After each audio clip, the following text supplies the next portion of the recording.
ከማዩ ከምሰማው ስራሽ ባይጠመኝም ማድርኤሽ እያሉ ጨረቃዎቹን ብቅ ብለዋል። እንግዲህ ቅመሟ ቤት ማለት ነው። ሰላም ውድ ቤተሰቦች እንዴት ዋላችሁ? እንደምናመሻችሁ አለሁ እግዚአብሔር ይመስገን። ሰላማችሁ ይብዛልኝ።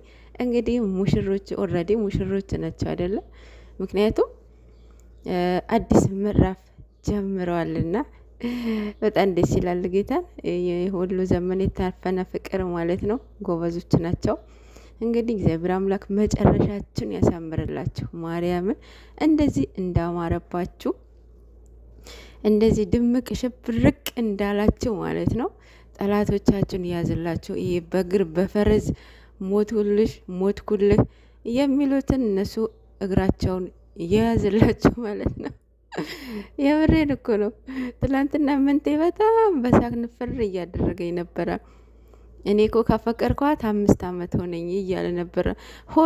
ማለት አሁን ቅመም ሆድ ውስጥ ማለት ማዘሯ ሆድ ውስጥ እያለች ነው ያፈቀራት ማለት ነው። 5 ዓመት ነው ያፈቀርኳት እኔ እንዴት እንደር ይላታል። ወይኔ ምንቴ የእውነት ዘናን አደረገኝ። በነገራችን ላይ ከአንዳንድ ሰዎች ይሻላል። ያው ታውቁታላችሁ። የምር እሱ የሚናገረው ነገር ያስቃል። ማርያምን በጣም ነው የሚያስቀው። ግን እኔ የምለው ሰው ቤተሰብ የለውም ወይ ማለት አሁን እንደዚህ ሰክሶ ሲሰራ የእውነት አያስቆሙትም? ማርያምን ይደብራል።